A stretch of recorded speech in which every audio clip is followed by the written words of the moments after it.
All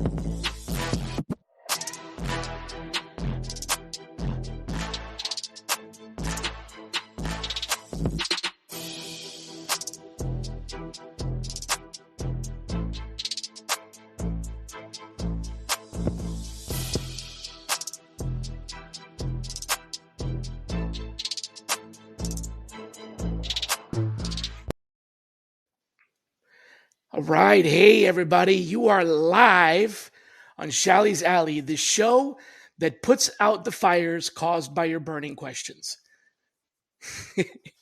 You like that one, Bob?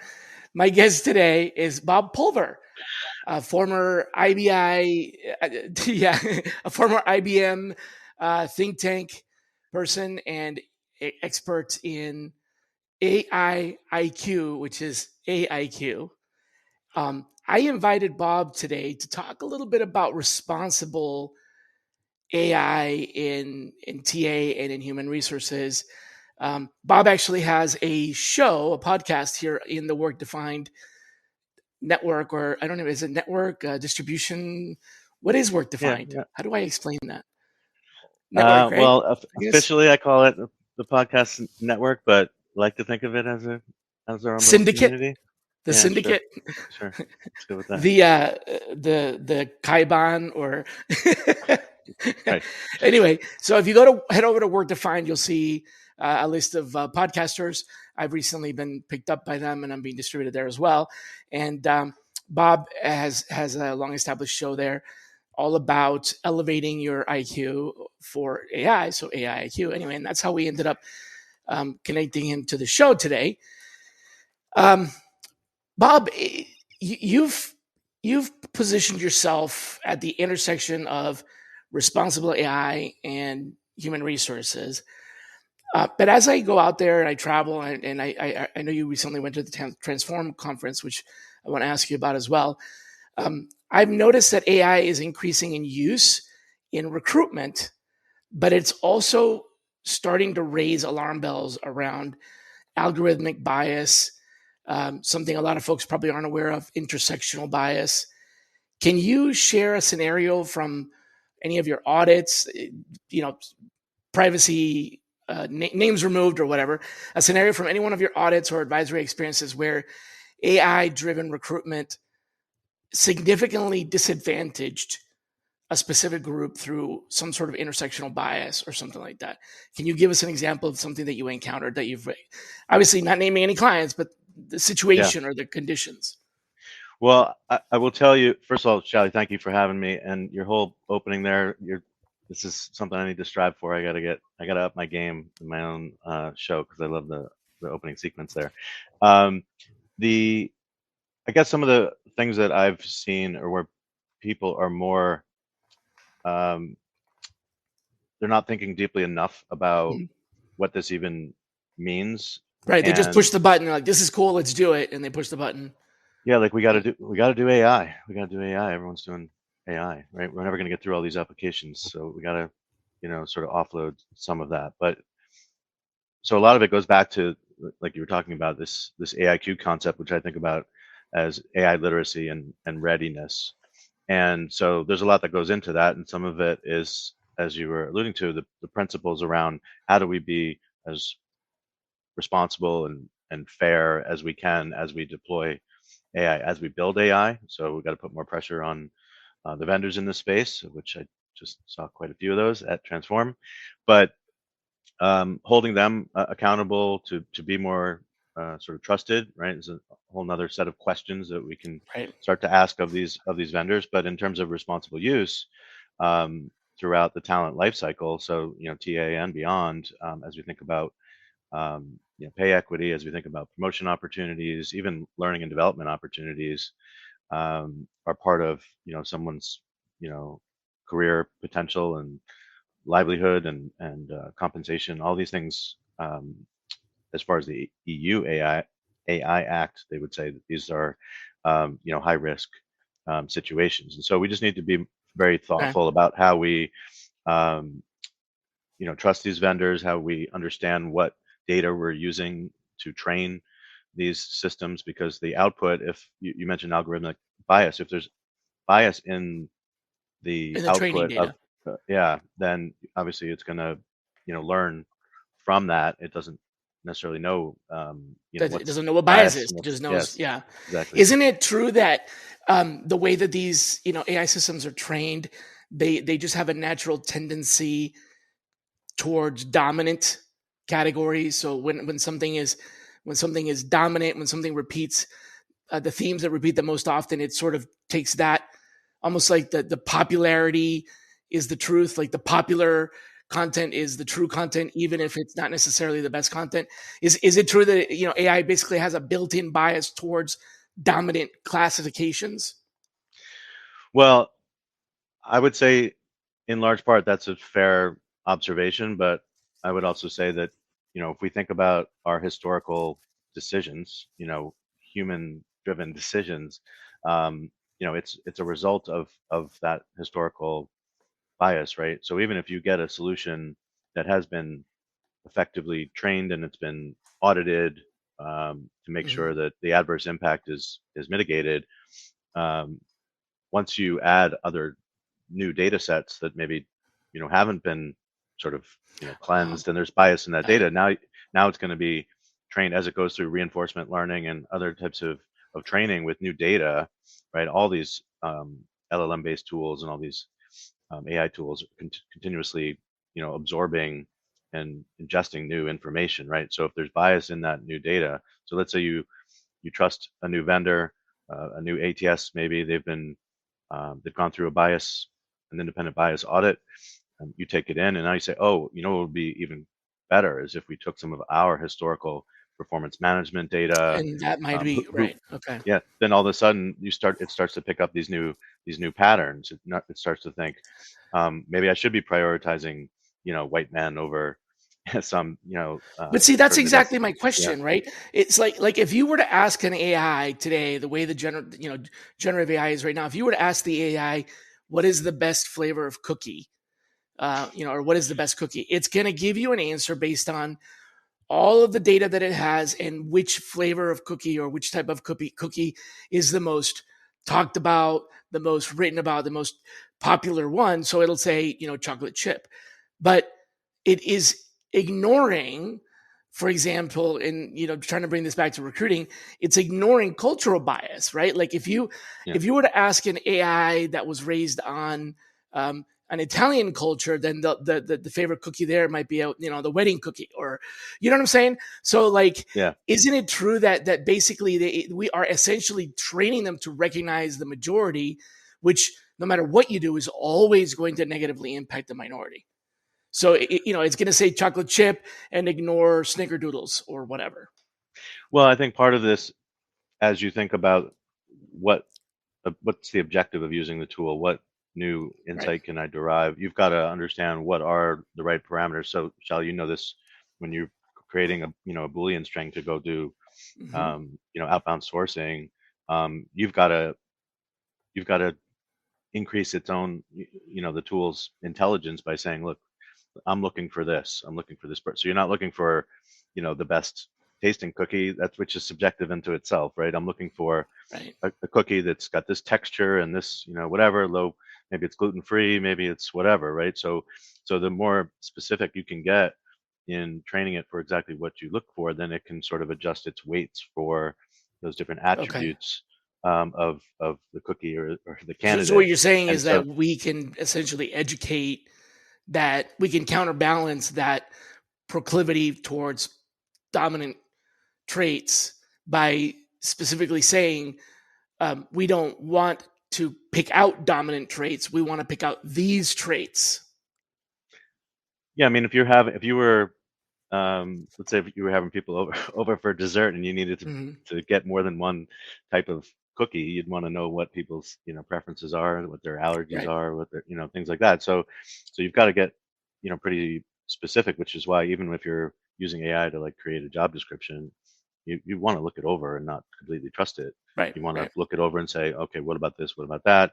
Or maybe that should be in the must-have category as opposed to the nice to have bulleted section and things like that. So we've got to just be careful um, about injecting our own biases as we calibrate some of these tools ourselves, right? As you know, some of these sourcing tools or ATS tools, you'd say, show me more candidates like this, less like this, or whatever. Mhm. But Right. it would be more helpful to say exactly why, right? So a lot of times I see these tools where they might say um, yes, maybe no, and then give me a reason for the no. But I don't see a lot saying, why did you say yes? Or why is this a maybe? What's preventing it from being a yes or a Mm. no? Right. Okay. So that level of fine tuning and calibration, I think, can go a long way. But you've got to recognize that historical data um, is riddled with bias because humans are biased entities and they make biased decisions, whether we realize it or accept that or not. We've got subconscious and unconscious biases, Right, and we right, all right. have And dozens I of also don't all want to. I data don't want to sets. throw bias.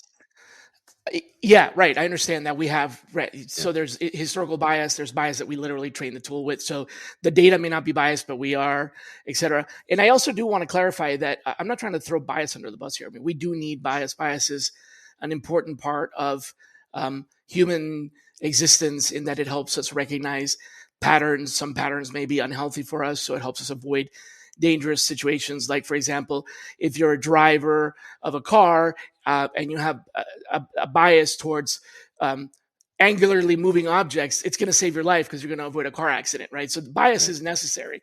It's just being aware of the bias, and that's kind of what I'm getting to. Have you seen? Can you point to a, a scenario from your investigations or audits or experiences where there's been an unintentional, like, give us an example of an unintentional outcome that disadvantaged a particular group, whatever group, because of the implementation. I'm not looking for like a person to blame or anything, just a Yeah, yeah. scenario of like what could go wrong. Give me an example of what could go wrong. I don't know about you, but I don't know very many people that are hopeful about the world of work. And I'd like to change that. My name's Marcus Mossberger, and I started the Hope at Work podcast, where you'll find two things. Number one, really interesting guests, and number two, innovative ideas about the future of work. Check it out. Finding a great career has always been a challenge. But today, with the massive changes underway in just about every sector of the economy, in just about every country in the world, finding a great new career is even more challenging. And if you're a student, recent graduate, or someone else early in their career, it's even harder for you because you just don't have the experience that those who might be 10, 20, 30 years older than you have. The answer? The podcast. From dorms to desks. A podcast by College Recruiter Job Search Site, where every week we take a deep dive into a topic specifically of interest to candidates who are early in their careers and looking for a great part-time, seasonal, internship, or other entry-level job. Yeah, well, I think there's the protected categories that we all know that have been protected from, just basic civil rights, legislation going back, 50, 60 years. There's newer biases where, you could check for age discrimination. You could check for disability discrimination. So, um, just speaking in generalities, I would say a lot of it um, is, can we definitively determine that um, not I think to your point, there's the um, there's the attributes themselves, right? Like this person is Asian American, African American, and then there's obviously gender, and then there's the intersection of those things. So, African American, females were at a significant disadvantage for this type of role. So we see that. Um, these are some of the ones that certainly make headlines, right? Where we're only hiring, male engineers, or we're only hiring, Right, because white they're people. so obvious. But that's I mean the intersectional bias um, is I think is partly where the really big risk is in Yeah, that unknown. Because we know that we have a propensity for bias in gender and race, and we're looking for that, yeah. but we're not looking for the unintentional intersectional bias, which I'm happy to explain.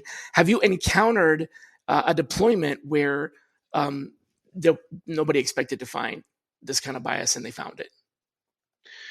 Um, I haven't, but to be fair, I mean, I haven't done. I learned how to be an auditor, and I got certified to do audits, but that's not really what I do. I'm more consulting and advising um, companies on the both the vendor side and the buy side, so TA Got it. teams on So you what other haven't things seen the could be done. train wreck, but you know how to prevent it. I haven't seen the train wreck, but based on my relationships, not just with vendors who have gone through audits, but with some of the auditing firms. So I have relationships with a couple of the AI governance, AI assurance Right? So you're helping people platforms. not So build trains that don't derail, basically. yeah, well, it's like let's get the message out. Let's evangelize. This being responsible by design and some of the responsible AI core principles around. Can you explain what this algorithm is doing? Can you Right. be as transparent as you can about how you're using it, why you're using it, where in the spaces that you're Can you that opt you're using out? it. Why should you opt out? Yeah. Okay. Yeah, all the Understood. all the Yep. requirements that go with that, right? Like once you go through the audit, you're supposed to actually publish the results. So if you're The not publishing results. the results, why is that? There's no transparency, Did right? your lawyer tell you not to publish it? Does that mean you failed the audit and you are exhibiting adverse impact? That's Or okay. We found it, so we can fix it, right? if you find it, you can fix it. That's Right. why I'm bullish Great. on, um, this direction that we're going, uh, because a lot of people say, well, at least human bias doesn't scale, right?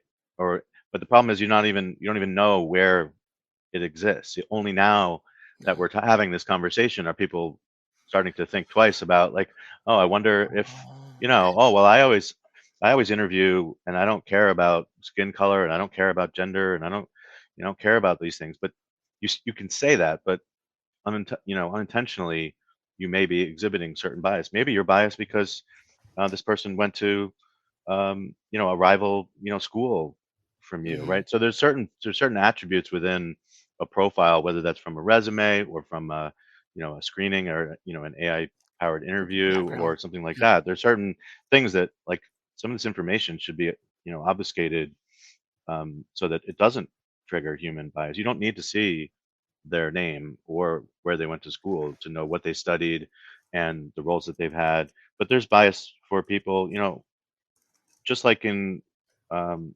college, or for when you look at someone like a Yeah. recent college Right. grad, you might say, "Oh, let's do recruiting at these Ivy League schools or these specialist Now schools where we know you're we get good engineering inadvertently. candidates." Yeah. You're overlooking all of these potential candidates with incredible potential just because they didn't go to one of those high profile schools. Marquee schools. Yep. And we see the same thing with companies, right? Like, where do you work now, or where did you work before? And you see bias towards the Googles, the Netflix, the Fangs of the world. Oh, well, Yep. we know the engineering culture there. We know they'll fit in great here. I mean, For sure. Right. Yeah. They definitely are. And the fact that they work there means that they're really good at what they do. Just so they say. automatically. So they Right. say. Yeah. Um, I want to unpack intersectional bias a little bit. Can you go dive a little bit deeper into what is, for the uneducated, what is intersectional bias and why does it matter? How is it different than what everybody knows as gender and race bias? You mean the combination of some of those? Is that what you mean? When you say It's the intersectionality? the combination of, multiple known biases together doesn't necessarily signify intersectional bias.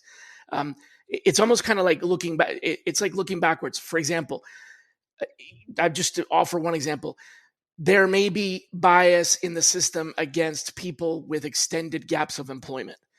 In other words, if it looks like they were not employed from 2022 to 2024 or something like that, and that adversely impacts their resume score in the algorithm ranking and they get ranked lower because of that gap.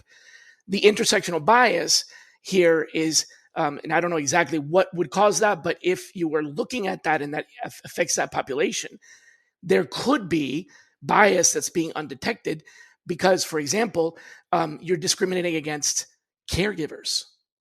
If Yep. someone was a caregiver for 2 years, they found themselves in a position where they're the only one in the family that was able to take time off of work to be able to provide care for a family member, you may be discriminating against race or gender without even knowing it. You may be discriminating against veterans without even knowing it. Yeah. There might be a gap on someone's resume for 2 years because they were in the Guard and were deployed. And now you're discriminating against them because of the gap, not because they're a veteran, but the result is you discriminated against veterans. And those are the ones that we don't really know about. To me, that's the biggest danger, because we can't train the AI to distinguish things that we ourselves don't, when you look at that gap in the resume, a good recruiter asks the question, what is the gap about? And the answer is deployment. And the recruiter goes, great. That's, I don't need to know. I don't need to ask about your discharge status or your gender or whatever. I just know that you had to serve your country. I get it. Let's ignore that gap in employment and move on.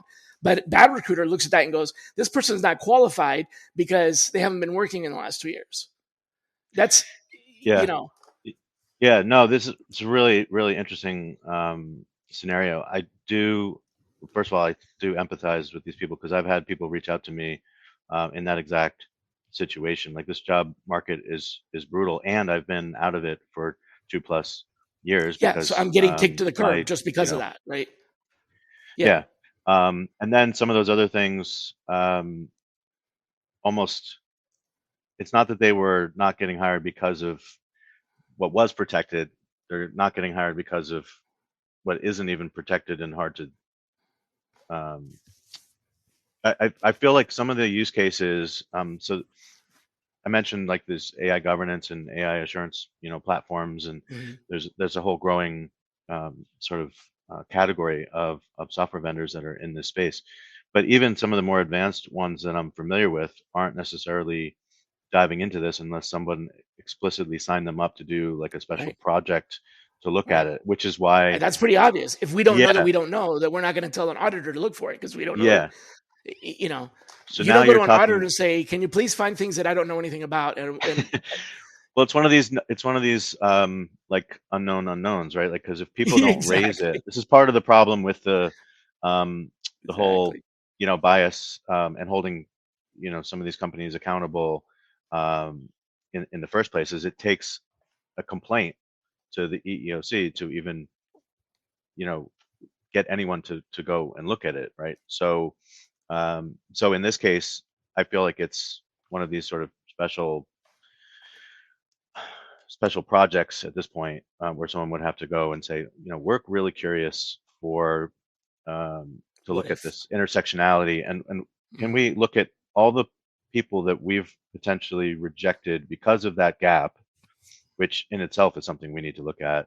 But let's take a look at all the people that that had that gap in employment, that could probably be, reasonably explained, and let's look at what other um, categories we're further disadvantaging because of that, right? Because of my social economic status, I can't afford to put them in a home. I've got to take care of them myself, or whatever the circumstances are. Because I mean, as a Gen X guy, I mean, my parents are in their 80s. I got my daughter in high school, and people are trying to care for multiple, generations. Not to mention, their own, career and livelihood. And so it's a tough juggling act. And but some of these, I feel like, are still, very much under the radar. But I mean, it's an important point to bring up, and I wonder how many people are going deep enough to discern that. I don't One of know. the That was what I was asking you. Yeah, well, one of the things that I think is interesting is and concerning is that I see a lot of organizations that are underfunding, like, their people analytics and talent intelligence teams. So if you don't invest there, then you may not have the tools and the resources to even dig into some of those issues, even if you wanted to. So that's definitely a concern. And then I'm obviously concerned if people are just writing any kind of rules into their system to automatically knock out a resume or an application because of that gap. That's obviously I don't think concern that number that's one. intentional. Yeah. I think when that happens, it's a systemic, um, when you tell a computer to find a pattern, and it will find the pattern, and it just might not be, um, it might not be a pattern you expected, right? Yeah. And that may be a good discussion. I mean, that's how these machine learning and AI models are identifying new cures to diseases Yeah. by sort of extrapolating and identifying patterns that were never visible to us before as humans, because we're great pattern recognition experts in our own right, because it helps us stay safe in the concrete jungle and in the regular jungle. But we can't absorb the kind of information that a machine can absorb, terabytes and exaflops of data. So analyzing that data, you can find these patterns that humans couldn't find or just haven't been able to.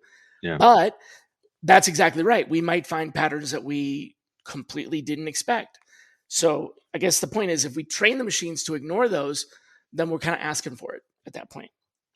Yeah. Well, I also think about the way that some of these models are trained, and I think about um, if you put enough weight on these other characteristics, which in them unto themselves are biased. Like, let's say you put too much weight on, that they have a four-year college degree, or they went to a Right. college that's listed on, U.S. News and World Report's top, Right. 50, in liberal arts colleges, or whatever it is. Whatever is fueling that could actually have you ignoring, some of the other, valuable information that may either, you know, boost the resume up in its, sort of match score, or there other disqualifying, attributes within that resume. I was just looking at Kathy's post from this morning, where somebody submitted and got an interview from a completely fake resume, and it was like it had a couple impressive sounding um, roles and accomplishments, but then it had a bunch of completely irrelevant and inappropriate bullet points, and it just got completely overlooked. So I don't know where they got the interview, but of course, as you can imagine, everyone's going crazy. Like, oh well, that's just a bad recruiter who didn't, read the resume thoroughly, or that's just, this or that. And it's like, well, people are mass applying with these kinds of Mm-hmm. resumes. Maybe not with the exact bullet points, the inappropriate bullet points that this fake resume had on it, but still, some people, I think, just don't understand how some resumes get through and some don't. You've got this Right. perfect fit It could candidate, and also they not can't. be, it could be timing. There's a lot of things that go into it. It could be timing. It Yeah, could be it was on the top of the list, or it was literally the recruiter was watching their screen when it came in. yeah, I mean, there's so many things that it's not always just a robot doing it. sure, Is what I'm sure, trying to say. yeah. Um, yeah. But I think So as I mean, since we're focusing on AI, I mean, it just seems like if you're gonna use it, make sure it's an appropriate use case, and make sure you have the appropriate sort of right. controls and parameters, baked into it. I mean, that's part of um, having the technology be explainable and transparent, not to mention, private and secure. But if you can't explain how it works, or why, this you know uh, got a So B explainability. You're plus in talking a. about explainability being. I guess what you're saying is explainability is a big issue. So um, bias aside and all the other things, if you can't explain what it's doing, you're already at a disadvantage because you can't figure out what's wrong. You can't fix it. Well, you've got to explain. So if you were a company that got where someone had filed a complaint with the EEOC, for example, Mm-hmm. in the U.S., you'd have to go back and explain the decision. And so the first problem is if you let the AI essentially make a decision without human Supervision, right? human supervision, human in the loop, then already you've got some explaining to do. And then, but even if it was, part of your decision making process, so in the audit world, we would say that's an automated employment decision tool, or an AEDT. And so if that's involved in helping you sort of down select and shrink the hiring funnel to get to who's going to really interview with the hiring team and the hiring manager, every single one of those sort of stage gates as you move through the funnel, a decision is being made, right? So this Even if every it's a decision by a robot, right? anything that Yeah, says that it's a gate. you Anything like proceed or pass or not, fail, right? yeah, proceed Exactly. or not, that's a decision. That's And a if you decision. let AI make that decision, so yeah, so if technically if a human is not um, looking at every resume, technically it's because the algorithm has basically, knocked it out somehow, or it fell below some threshold, and you Threshold. decided, Yeah. you made a human decision to Which not. was established by somebody. So whoever established that, Yeah, I guess, is responsible, right? yeah, but it's also hard because you've got the whole point of AI to help us here was to make Make us our more, jobs easier. efficient, but it needs to make us more effective as well. So let's not let someone with a um, perfect, credentials, a great resume, not, they should, those are the last people that should be ghosted, right? So there's a lot of little nuances to all of these different tools, and where they're used within the funnel, and how much we rely on them, to make some of these decisions as we try to find the best And candidates. obviously, not So everybody in a position to make recommendations, make a purchasing decisions, evaluate these tools. They're not all educated in what you're talking about, and so I think that's part of your evangelism is to promote I love the AI or AIQ, as in AI IQ. But what I was going to ask is, how do you recommend that those of us who may not be as familiar with these complex issues that we're talking about inform ourselves about it? How do we elevate our AIQ? Where do we it's a do great that? setup question. Yeah, so I think first of all, the organization has a responsibility Yeah, it doesn't matter. to Right. Even everyone. if you bought Yeah, this from a vendor, you can't just. I mean, the vendor has some responsibility, but you can't just say, "Hey, we didn't know we bought this software." Like that. Yeah, the organization has to do it. Yeah. yeah. So I mean, obviously through procurement process, you want to do that vetting, right? And then, assuming the vendor's helping you with implementation, let's talk about what happens when this hits everyone's desk. Let's talk about what happens if I want to have your software learn from my data, right? This is, we've had success in hiring in the past, but now we're growing faster. So, but what can we learn from what we've done before and the decisions we've made about people before, and try to incorporate that? Well, so to some degree, there's a little bit of there's data maturity and data Mm. literacy that everyone should have. But in talent acquisition and talent management, there's extra sensitivity above and beyond like normal, AI literacy that you might get through, when you're onboarded, and through, L&D programs and things like that. But there's an added responsibility because you're making decisions about people, because there's Impacting their careers, legal their and ability to financial earn risk, but there's money. also, Right.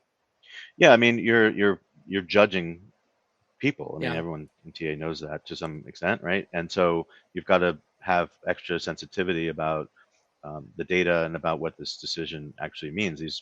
These rows in your ATS are not just, cogs in the wheel, or That's a potential good point. cogs And in the another wheel. thing I would say, There's people. maybe this is what you're trying to get at, is that there's even like the Fair Credit Reporting Agency, FCRA. They issued a caution about AI because it might be impacting credit worthiness, even if it's just a not just, but I mean, it's you feel like it's a candidate, and they're applying for a job. What does it have to do with credit? But still, they've issued some warnings about that because of what you're saying. What if I told you that your boss skydives, Tim in marketing is a magician, and Sam in accounting does sums in his head while standing on his hands? Seeing sides of the people you work with but never see, sides that inform and inspire their work and that can inspire yours, is what The Talent Show is all about. Email me, Tom Alexander, host of The Talent Show, at talentshow@backboneinc.com, and show us what you got. I look forward to seeing you on The Talent Show. Hi, I'm Carmen Hudson. I'm the host of the Recruiting Book Club, and we're starting our second season. I'm so excited to bring to you another set of guests of recruiters who have written books. We are excited to have some very special guests this season. We've got Shally, we've got Craig Fisher, James Ellis, and quite a few other people that we're going to bring on board to tell us about what they wrote, why they wrote it, and maybe we'll veer off into a conversation about recruiting on all types of topics and subjects that happen in our industry. So I hope you can join us. I'm excited. Yeah. Yeah, no, there's a lot of So how do flaws we in elevate our there. IQ? There's historical bias in.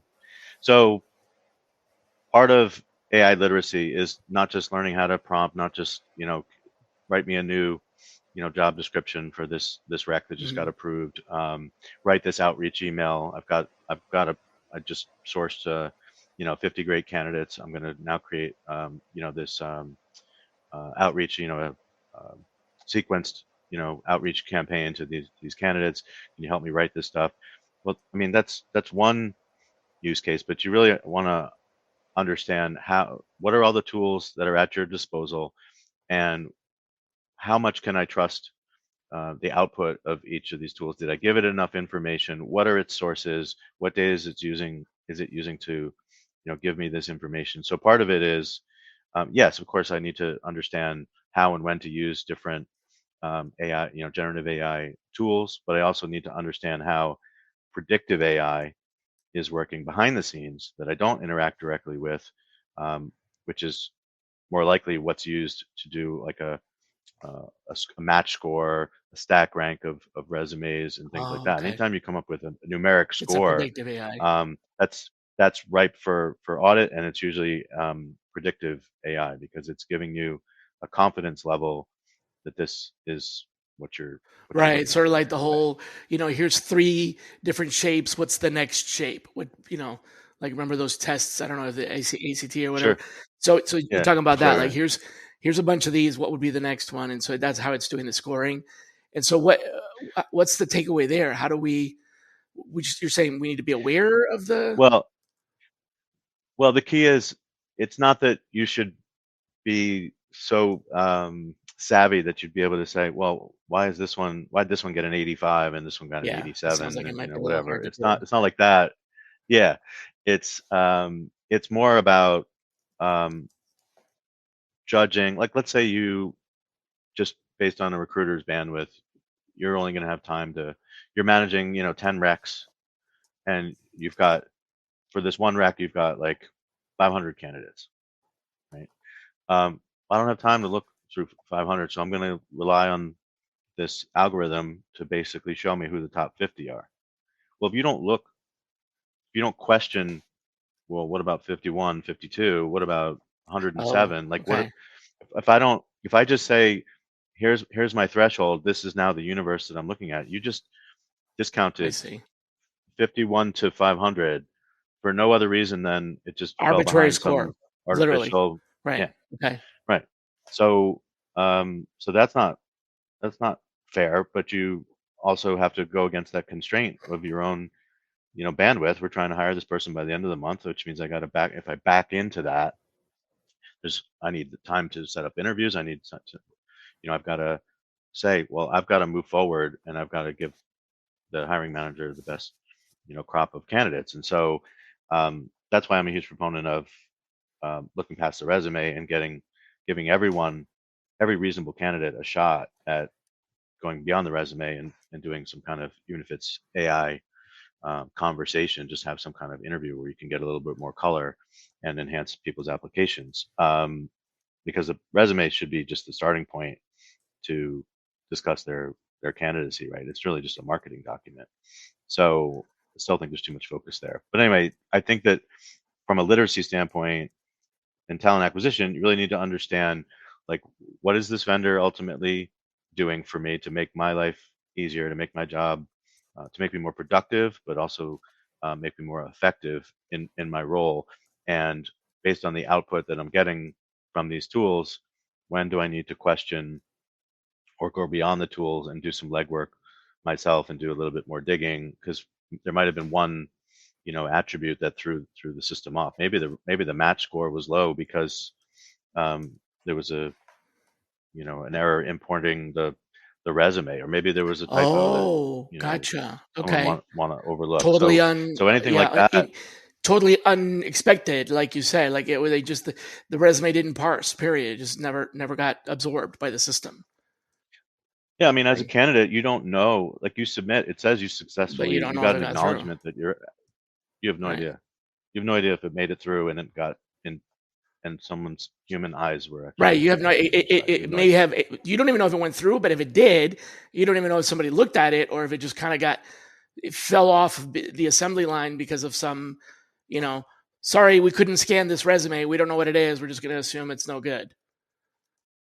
Yeah, you have no Right. idea. Okay. You can test it. There might be some ways to test it, right? Give it to a resume evaluation tool and see if it tells you that something's off, or maybe you might want to use different formatting, or you might want to do this. I mean, I've had issues where, because I had so many different jobs at IBM, I wasn't even sure how to list. First of all, do I list them all? Because now we're going back to Mm. 20th century. But also, The do I 20th list? Do I century, actually the list last IBM millennium. 10 times? Yeah.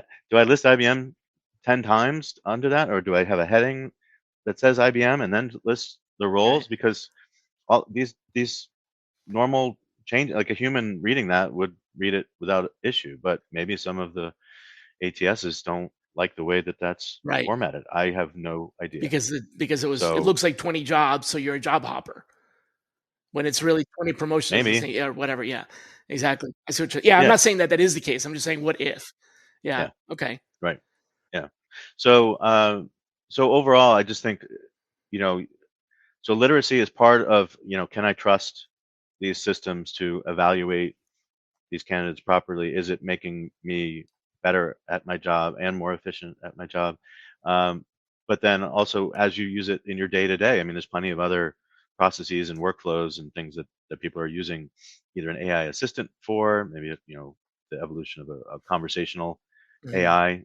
I give you a question or a request, you give it something back. So it's what we used to call in IBM Watson, like question answering, like just Or kind of back and what we forth used to like call that. chatbot. Yeah. Basically, yeah. And so a lot of that was rules based. It was Right. If within they ask specific this, you give domains, them and that. Right. yeah, or sometimes it'll say, "Oh, you have to pick one of these five things. Those are the five things I know about." Right. And eventually we move past that, and we're starting to see quite a lot of that where it's more general purpose. Um, um, can access the internet, can find you all kinds of things. Um, but there's the evolution of that, and then there's these agents which are actually they literally have some type of agency or autonomy to go Right. and So yeah, let's execute clarify. What an agent tasks on your means behalf. is that it could. What an agent means, or agentic AI means that it has agency, as in it has the ability to go out and act independently or autonomously. That's what distinguishes them versus generative AI, which is it's answering a question. That's the difference. Just for the folks that are listening, they might not be familiar with that. Yeah, I mean, I think so. You've got the predictive AI, which is basically, like you said, trying to identify, doing pattern recognition, pattern detection, and then predicting the next thing. So there's a component of that even within generative AI, right? Because you said it's predicting it's Mm, constantly predicting okay. the next word to spit out. Um, but within generative, yeah, you've got the evolution of chatbots and conversational AI, which if you're using ChatGPT or Claude, That things is like it. that, that's what that is. And then agents are, yeah, you're basically making a request, like, you're sending it out to go on kayak, check for the latest flight if there's a flight, if there's a reasonable flight under $500 on Thursday, and then also look for a hotel. Like, so it's basically it's doing actual task Browsing a execution, right? website, So then, doing a search, collecting yeah, information, measuring it, and then sort of, I don't know, yeah, bringing it back somehow, displaying it, it's like analyzing it, really or advanced automation that can also go in and out of different systems. So you give it credentials, either yours, or you create a profile for Mhm. it as a sort of digital worker, and it can basically go out and access those systems, go from system to system. That's when, like you were talking about, agentic workflow. You've got agents actually talking to each other, and then bringing you information. So let's say you had those top 50 candidates, and all you had so far were the resumes. Well, now you need to gather a bunch of information. Maybe you're going to go out and look at their socials. What do they talk about on LinkedIn? What kind of conversations do they engage in? What's their um, do they seem to be an authority on these particular topics? Because we really need someone who could lead a team. How is their, you know, what can you decipher from the rest of their online, presence? So maybe you have, some agents going out and looking for that information, or you're internal in your trying to gather information about, the workforce plans of different groups. If you're privy to that information, you could go out and see, and have the agents, sort of pull back all this relevant information, and now all of a sudden you've got this dashboard that agents have created for you with all this new And only information, what's and on you the didn't have to dashboard is go. visible to you, and you don't know what's not there. Yeah, I mean, a lot of the things that we've seen, over the last decade, where people, you may have a team like a data team that's getting requests all the time. Oh, can you build me a new dashboard? Can you build me a dashboard for this? It's it's it's very rigid the way that's done, and in the future, actually, probably now, there's agents that can basically do a lot of that for Oh, you. And to your okay. point, Shally, like completely customize, that dashboard. So I want this type of information. I want these types of data visualizations, and then tell me based on all of that information, give me your top, sort of insights, based on that. So we see AI used in that way, today, both inside a company and if you're doing market research. That's one, um, sort of output of using AI for market research, is it's aggregating all of this disparate information, and making sense of it, and then presenting that to you so that you can make the most informed decision that you can make. And so I think even in talent acquisition, I think that's what we're moving towards as people try to up their game, as people try to become more talent advisors and take some of the rote, routine, tasks, off their plate, so that they can focus more on relationships with the candidate, relationships with the hiring Yeah, manager, value understanding what the value needs add. are of the business units that you're Right, supporting. Yeah, I got you. yeah, Makes sense. yeah.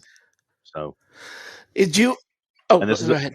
I was just going to say, it's evolving rapidly. I mean, I know people might be overwhelmed by just what I just described, but, it's important to just continuously learn about some of That these was things. actually I my don't next think I'm question. not Is Yeah, I'm not expecting people to know, like, oh, well, I used, ChatGPT and 4.5 and it was better than yeah, Gemini 2.1 and da da da. Like, if there's plenty of people out there doing that level of experimentation, and I would just say start with just, you know figuring out who's using some of the ones that are best for the tasks that you need to get done. Just pick one or two tools and try to stick with those. You don't have to experiment with all of them. Just leverage okay, the crowd, and just kind of gauge which are the ones that might work best for you. I mean, some of them aren't necessarily text based, right? There's a lot of AI tools in the creative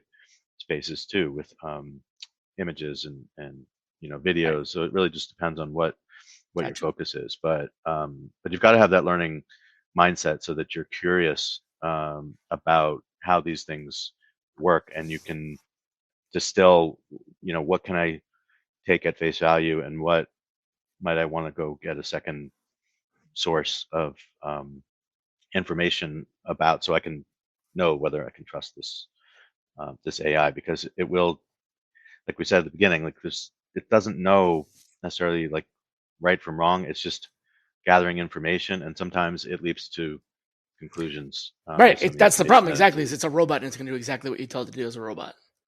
Yeah, Yeah. yeah. The reason I jumped on that when you said that is because I was going to ask you: is there a place that you go to, or recommend that people go to stay informed on some of these bigger? I know you can't learn about all of it, but is there a place or a couple places that we can go to get a gist of what's going on in this space, from a layperson's kind of perspective?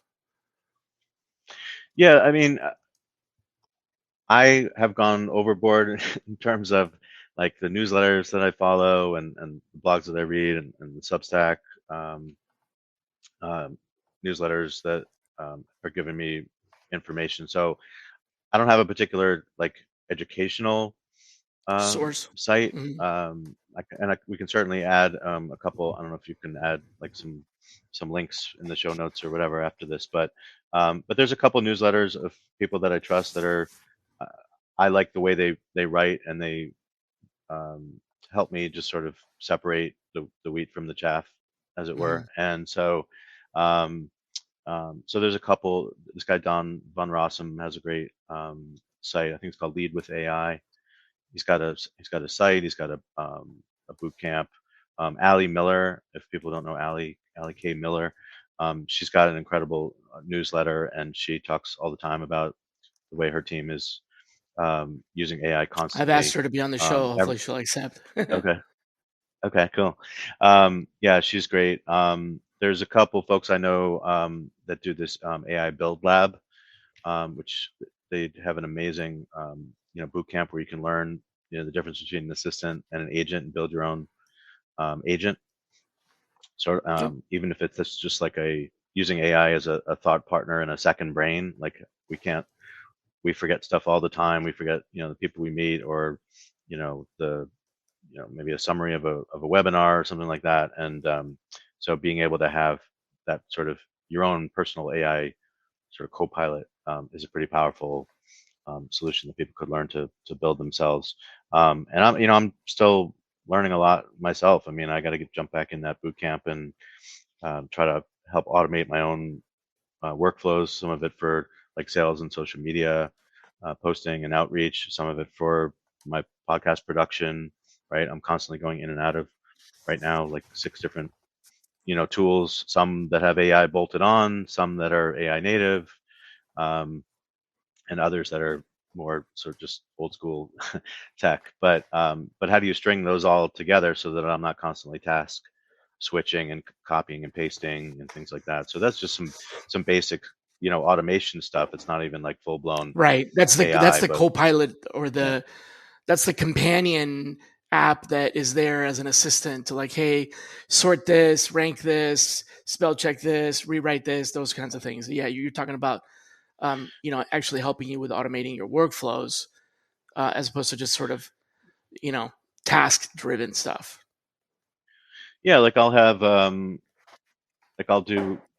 if I do a prep call with my guest, I have an AI note taker that takes notes, gives me the summaries, and then I can take that, put it into. I need to send them not a um, not a script. My show's unscripted, just like yours.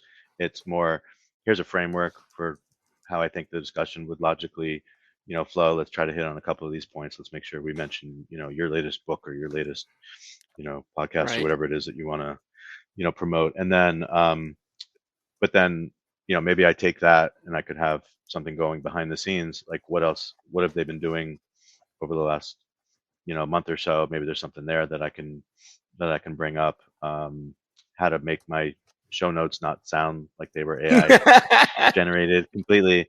That's always a little tricky. So yeah, I mean, everybody has these balance points where like you want AI to help you, but you don't want it to do all the things for you. Like one of my goals is to blog a lot more. I just launched my Substack, so I'd like to get out and blog more. Well, if I'm going to do that, I'm not going to outsource that work. Not completely. I want it to help give me ideas. Right. I want it to help refine those ideas, and maybe put them in context, right? Maybe I want to talk about maybe I want to talk about human-centric AI, which is what I was talking to people at Transform about. What exactly does that mean? How is it different than responsible AI? But I can say to one of my AI tools, I want to talk about human-centric Give me some AI. ideas. Also, right. go me some ideas, but also go back into all the transcripts which you have stored from all of my previous podcasts, and give me a couple guests that I can mention, or sound bites that I can mention and allude to in that blog post, so that I can sort of cross pollinate podcast audience with blog audience or whatever. So there's all these different ways in which you can use it to better to make yourself more impactful and effective without actually outsourcing the production of. I still want it to be my words, just like And if I your voice. write a book someday, I want it to be it should be my thoughts and my words, and just use the AI to help me just clean it up. How are we using AI to be better versions of ourselves is one way to think about it. Okay. Right. To help us do what we do. Help us be us, not replace us, or Okay. Yeah, that's the basis from what we have been calling human-centric AI. So I'm working with a bunch of other folks on that area. But that's what we mean, and that's how I differentiate from responsible AI, which is the much more structured, auditable, Ethical practices pieces of of it. right. Yeah, Okay. it's definitely a lot of overlap. Right. Yeah, There's a it Venn should be. diagram there, It should but all be ethical. It's not like you have human-centric AI is unethical. That's not how it goes, right? They both yeah, should that be wouldn't make ethical, but sense. yeah, one is more the structure of how Right. do you make it explainable, and who's responsible, and what are the ways to opt out, what are the ways that it's being audited, versus the other one is more like how do we keep the human involved without causing more work for the human, which the point is to reduce work. So yeah, I get it. Yeah. We're getting close to the end of the time here, so I wanted to give you an opportunity to answer the two questions that I always ask everybody on this show. And the first one of those is, who should be our next guest? What I love about the Workforce Agility Limited series by Cornerstone was we talked to executives and customers all about skills. Cornerstone has a wonderful background in learning and development, training, etc. Their LMS is world class, but they've centered the business now, not just on that, like building upon that, but building upon how everything has moved to the skills economy. So check out the limited series called Workforce Agility, and you can get it wherever you get your podcast. And it's just a wonderful series where we talk to their executives on the shift of why, and also their customers that are using it. So check it out whenever you get a chance. Appreciate it. Hey, everybody. Got a quick question for you. Is your job easy, stress-free, and full of rainbows and sunshine every single day? Yeah, I'd say that's a big fat no. Hi, I'm David Noe, host of Speakeasy HR, presented by Payroll Partners, and proud to be part of the Work Defined community. Take a step down into my Speakeasy live on LinkedIn and YouTube, where we tackle HR and business challenges through raw, uncut, unfiltered conversations. This is HR like you've never heard it before. Bold, real, and full of practical takeaways. Real guests, bold insights, authentic conversations that drive change. Catch every episode on demand through your favorite podcast platform or all the content at speakeasyhr.com. Oof. Well, if you can get Allie, Okay. she would be fantastic. The guy that I had on my show, who was one of the co-leaders of this AI Build Lab, this guy named Tyler Fisk. He's just amazing. So I think he'd be a great Tyler guest to have. Tyler Fisk. Fisk. All right, I'm going to invite him. Yeah. Okay, cool. Yeah. He's awesome, and his partner in crime, Sarah Davidson, is amazing as well. So I think either of them would be great. One of the things I liked about them is it's not just their style and making sure everyone understood things as we went stage by stage in building these agents.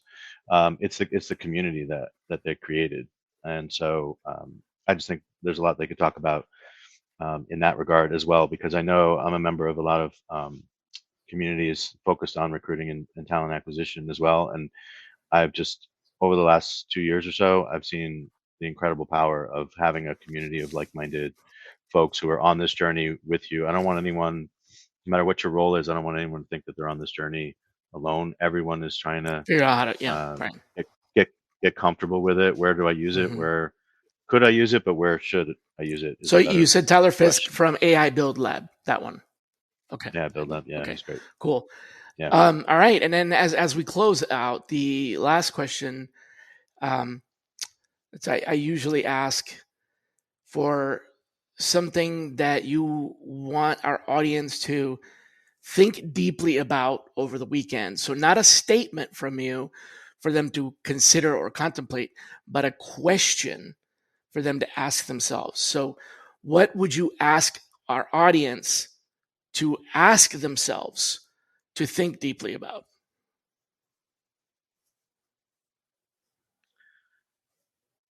I would think deeply about the kind of work that you really want to do and play to your strengths and figure out how AI can help you achieve that. Okay. Right? Don't look at AI as a threat. look at it as an opportunity. Right. So ask to yourself, up what's your the own kind of work you want to game. do, and how can AI get you there? Got it. Okay. Yeah, That makes sense. yeah, because it is there. I know there's a lot of doom and gloom. It's taking jobs away, but there's going to be a lot of other jobs, and we all have innate Right. talents and interests and transferable Right. skills. And so Right. what? So what could you Yeah, be? What so else look could you for be those. doing, and how do you prepare for that? I like that. That's really Yeah, good. we've got to be adaptable. So I don't want people to think, oh, this is coming. This is going to take away X% of what I do. Your job may not go away. Maybe it just gets redefined, or maybe if you speak up and you're clear about what your goals are, then you can be reskilled into another role. But people are making transitions all the time, and it's normal for career paths to be nonlinear these days. It's almost an expectation. So Hmm. don't feel like just because you can't continue on Right. a It's not. linear It's path not your job title now. Yeah. that it's the end, that Right. you're screwed. Yeah, no, you're not screwed at all. You've got talent, you've got skills, and there's a place for you if it's not where you thought it Yeah. was. All right. So yeah, I like It's that. So that basically, someone. ask yourself, what is the kind of work you want to be doing, and how. Once you figure that out, how can AI help you get to that? So you can, switch roles, or do something different. Thanks a lot. I appreciate that. Thanks for joining me on the show today. Um, Yeah, absolutely. yeah, Thanks for having me. absolutely. I'd love to have you back in the future again if you're not too scarred from this one. And folks, folks, we're going to be having actually funny man Joel Zeff is our guest next week, and he's an improv comedian turned consultant in the HR space, and he's going to talk about ta-da moments at work. So, kind of a departure from the typical stuff, but he was a referral from someone else that said that we should have him on the show, and I went to his website and looked him up. You can search him if you want. Joel Zeff, Zeff. Really looking forward to having a few good laughs and learning some things about how to make everyday moments more meaningful and lighthearted at work. So that's our topic for next week. Hope to see you back here. Until then, be kind to yourselves. Take care, everybody.